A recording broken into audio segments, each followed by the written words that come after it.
Welcome to part 3. If you have not seen part 1 or 2, please follow the things at the bottom of our video so that you can go back and watch those. I am going to be doing this all on my blog, which is www.renorach.com. That's RENORACH.com, and I will have them all detailed in there. Right now they might not be, but they will be all detailed out, all my supplies, how much it cost me, all of that will be in there.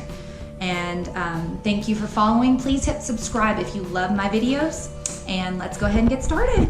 First thing I need to do is remove this strip right here. So you can see this is my strip for my carpeting. So I'm going to try to not do as much damage as possible because I am keeping the carpet. So what I'm going to do is this right here. It'll go pretty good. I'm going to be pulling this off with this. You can tell what I'm doing here. I'm going to be using this hammer to pull these up on the ends. Pull it up. Because then I'm going to cut the carpet away from it, because I am going to put a new transition strip through here.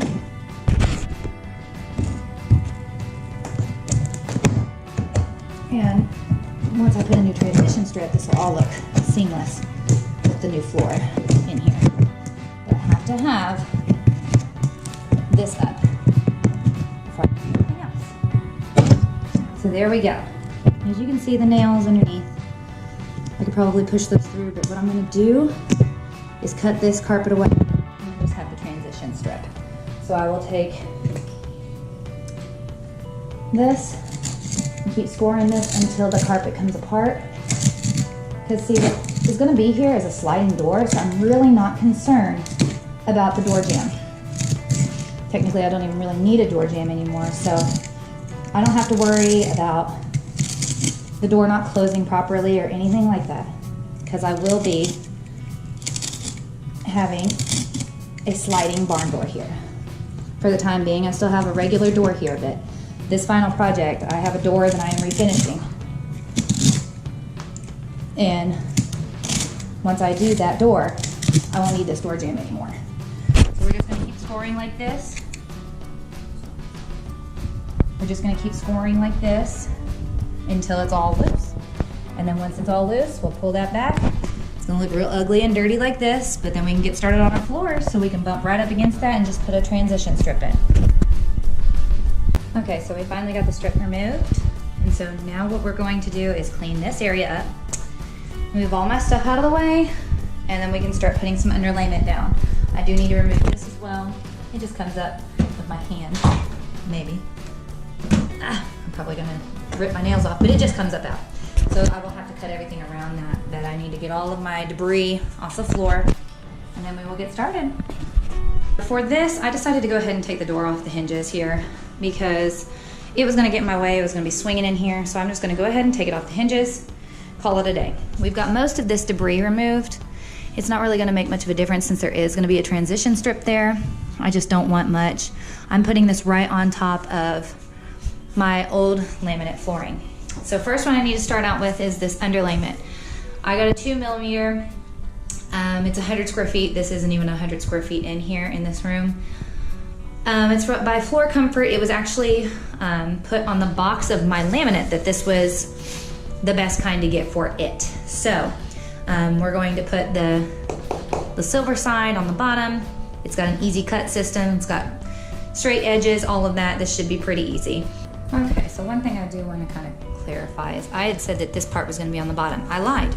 This side is actually up. It even says it right there. This side up. Rachel, don't be stupid.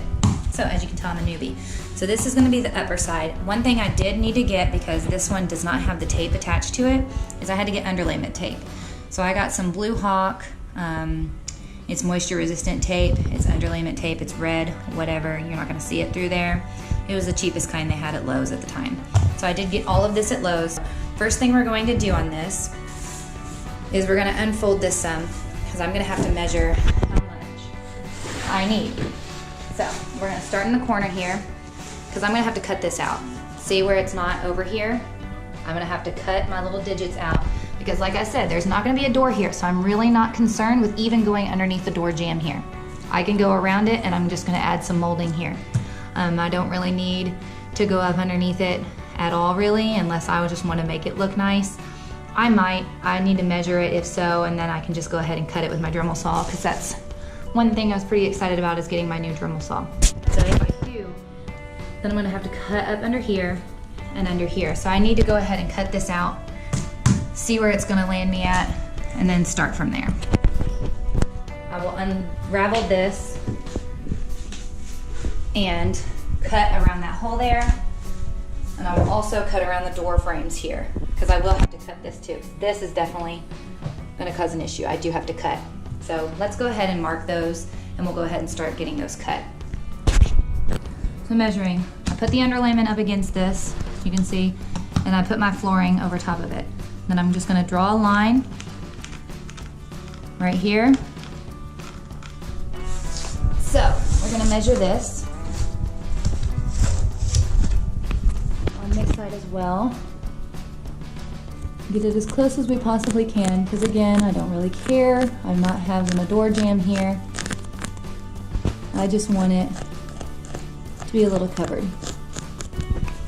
Okay, so it should slide up underneath there fairly well. I might cut a little bit above that as well, just to make sure it does slide under there. Now, same for this side. We're gonna do the same thing over here. Do my flooring over here. And we're gonna line it up here. I'm gonna take my pencil, put it over top, and draw a line. Because there can be a gap between it. That's all right, as long as it fits underneath there. That's all that matters to me. And then we're gonna draw a little bit of a line over here. Kind of make it even, because like I said, there's gonna be a sliding door there, so I don't really care. So my Dremel saw is small. That's why I like a Dremel saw, because it can do pretty much all of this. This is my new Dremel I got, and I bought some more attachments for it, but it comes with all of these fun things. So let's go ahead and get this bad boy ripped open and go from there. All right, so I've been using my drill. Over here I had some issues because I was using this, and as you can tell, it got a little hot. I'm not a big fan of that. So now I'm using the cutting bit, and I will show you. You can see how well it cuts on this end here. It does cut a lot easier with this bit than it did on the other one. Okay. You might want to see what I'm doing here.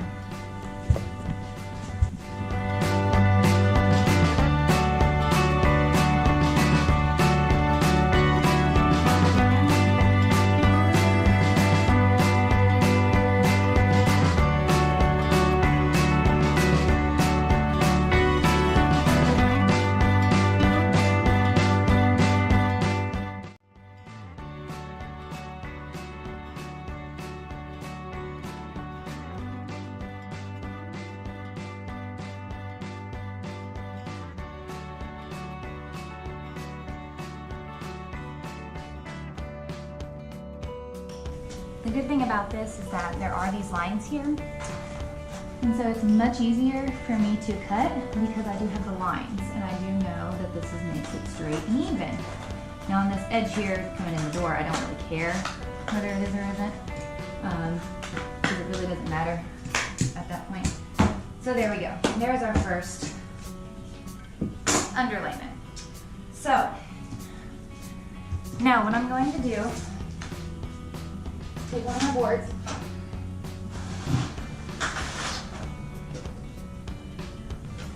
and since I don't have to really cut around anything in here, well, maybe, yeah, I might have to cut just a smidge, a little bitty smidge out. So I need to cut my pencil. Probably can't. It's gonna be right here. So there's a piece of wood under here. So what I need to do is cut about right here. And then I need to bring this back. How far? Alright. Let's see here. About right here. Okay, so let's connect.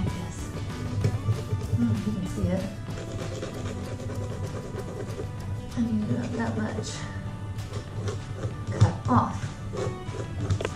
So now I'm going to come over here. I'm going to use this, and I'm going to cut with my Dremel saw. I'm going to cut with this with my Dremel saw, and I'm going to put that attachment on there so it is flat, and I'm going to cut it out, and I'm going to start here. That's where I'm going to start. So we will go ahead and start that out and go from there. So right now I'm going to show you how to cut with this Dremel. What I did get is a separate attachment that did not come with it. It is a cutting, the wood cutting wheel. This has made all the difference. Yesterday I've been doing this and I was struggling hardcore, but I got this little bad boy and it cuts like a dream. So I'm going to kind of show you how I am going to do this.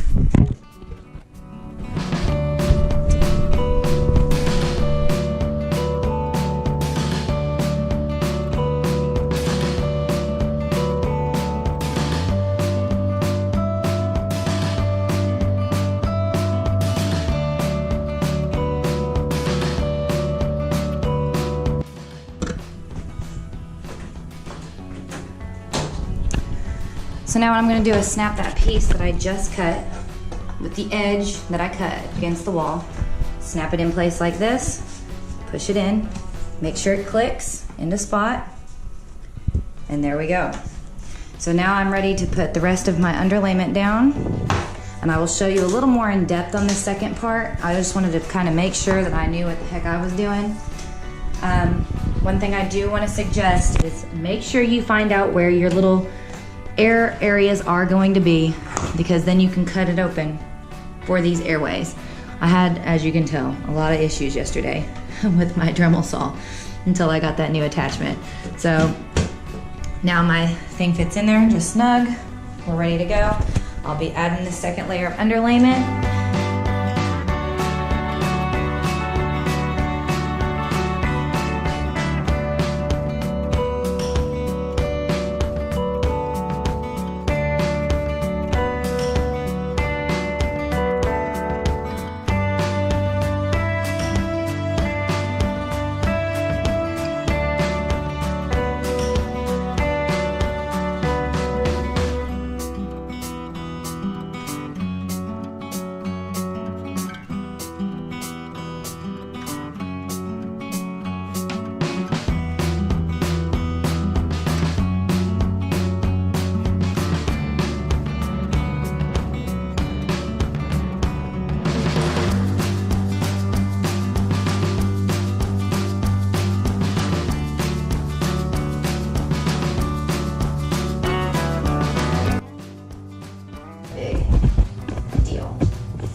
So we're going to put this together, and we are going to just take my paint, or take my tape here, open it up.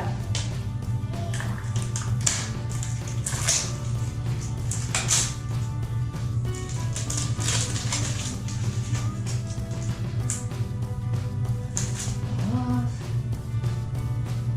And we're going to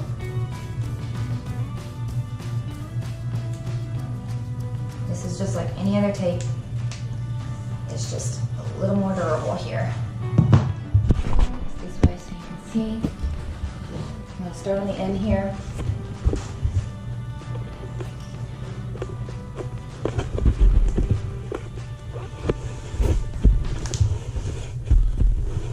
I've seen people use just one straight piece. I've seen people break it off into pieces, whichever your preference is.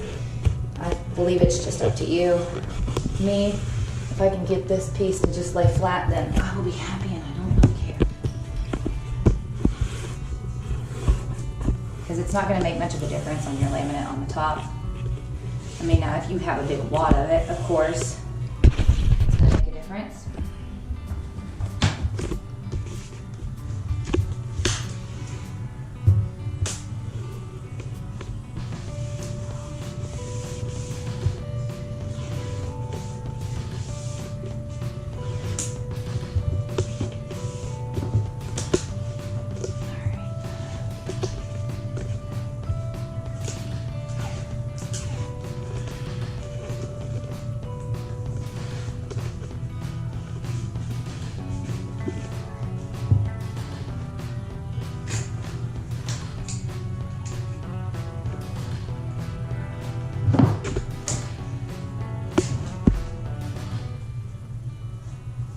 See, barely use this. And now I've got enough tape down, ready to go. Ready for my next row. So far it looks like this, and I will kind of show you a little bit of what I'm going to do. I'm going to actually start this a little different. You want it to be a little staggered. You don't want it to look like too uniform of an area. So I'm going to start with one small piece over here and get a large piece to come over here. So I need to go get more for my box, but once I start getting more of a large piece starting here, it will look completely different. So as you can tell, you know, my pattern. Okay, so as you can see, I have boards here that this is not gonna fit here. So what you're gonna need to do is cut it. I do not want my cut to be right here. I want it to be down there. So in order to do that, you turn it around. Sorry, you can probably hear my daughter in the background. She's being goofy, of course. And you're gonna wanna measure right here, because this is the part I'm gonna wanna cut off. So I have a piece of wood that I've been using to bump and all of that. And I'm going to use that. Make a line right here. I'm actually gonna go in a smidge. The reason why is because I really want it to fit. I'm gonna have to cut this over again. And you can mark it up. I'll be going out and fitting this, or cutting it right there, and then I'll bring it back in and stomp it in there. So here we are. We're back after I've made my cut. It took me all of 5 seconds. You put this in here. You're gonna want this to be semi-connected here. Typically, I usually put it in here first, then slide it to the board itself. It's not wanting to do that right now. There we go. So if it wouldn't have clicked right there the way it did, then there's a way that I've been kind of fixing this, where I've been taking this board over here, my hitter board, I put it up against this, like so, and then I take my hammer and I beat, just to make sure it is fully snapped in place, every seam is covered, all of that. You need to be careful when you're retaking it off, because if you aren't careful, you'll pull it right back off. So I just kind of tap, tap, tap, make sure it's good, make sure everything's nice, uniform, and we're gonna keep going. I'm gonna take a big board next.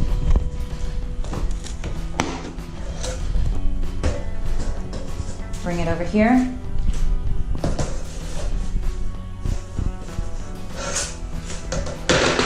I'm going to take the big board next and put it over here, because again, I don't want it to be, you know, with lines right next to each other. I'll scoot it over as far as I want. And then I've got a space here for another board. So what I'm going to do, I don't think I have another small one that's going to fit there, so I'm going to need to cut this one. So again, we're going to take a longer board and cut it. So I want the flat end to be here, so I need to have my grooves facing this direction. I'll line it up with where I want it. I take my straight edge.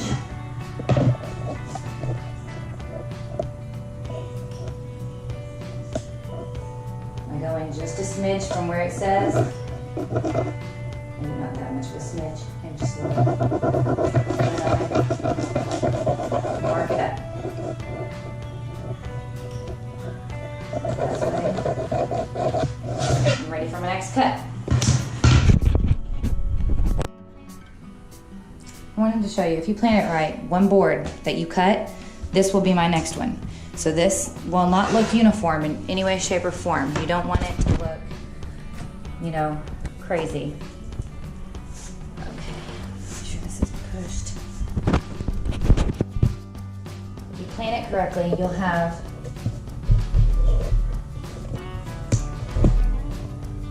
you'll have enough for, there you go.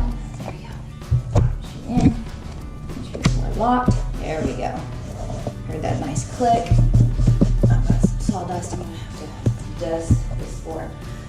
So now, I'm gonna start doing this on the other side, over here. Because where I had cut, I made it where this one can now be this one. You can start this row. So I'm gonna cut on that end. I'm gonna put this here. Now I'll need to take a bigger board again.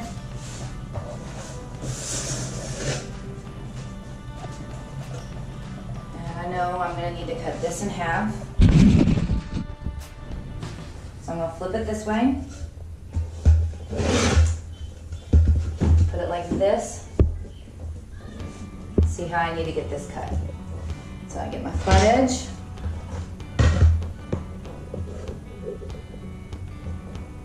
And just a smidge from where it's cut there. And then I start marking. And because I will have two semi-long pieces here, this small piece I'll put down here, probably on the end. Because my laundry room actually gets narrower this way than it does back this way. So that's why it's taking this long. And I might end up having to cut a board in half completely this way, long ways. So we'll see.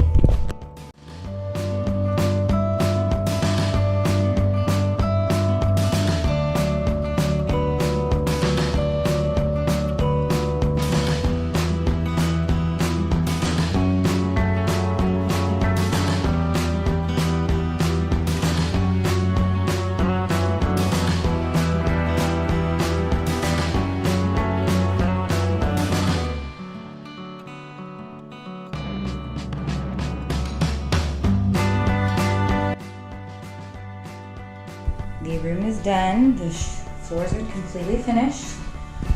Go ahead and vacuum the floor. Got everything ready to go for my baseboards. We'll get those hammered in and we'll be ready to go. And I will show you how to hammer those in.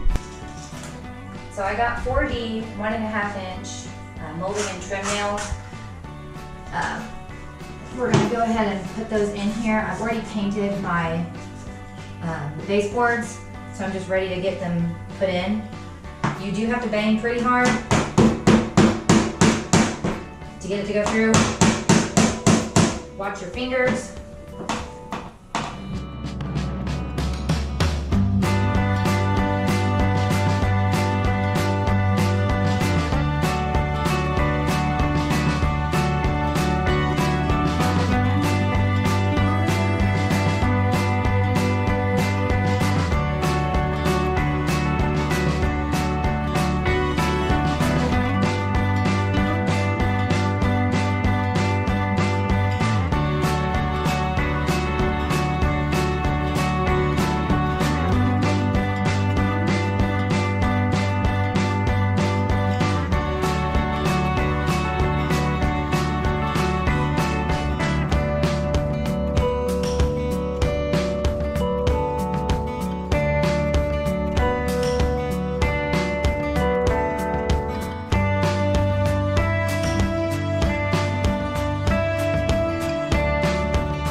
Hey guys, so I just wanted to make a little video and give you a couple little pointers from the flooring. The flooring only took me if I wouldn't have had so many problems with my Dremel saw, it probably would have only taken me about 4 hours tops. After I got the Dremel saw things taken care of, it was very fast. One thing I do want to put in here that I didn't have a video of is using the wood putty. I did put that over top of the little holes from where I had to bang in the baseboard skin. So I am going to sand those and paint those. Other than that, I did put a transition strip. I just got one of the wood ones that you see at Lowe's that you can stain yourself, because we are planning on redoing the living room carpet because we can't really stain that carpet anymore. But I've not finished the door yet. I am going to get that done next. So that may take a little bit longer. So if you do see a gap between this part and next part, just make sure you do subscribe. That way you can get heads up whenever I do make the next video. Again, thank you so much for supporting me. I appreciate everybody. If you have any questions, please feel free to ask me, because like I said, I am a huge noob when it comes to all of this renovation stuff. So if I can do it, you can too. You just may need to find some pointers from somebody kind of like me that is new and learned a creative way to get it done. So again, thank you. Please check out my blog page, renorach.com, and make sure you hit subscribe so that you can get alerted. Thanks.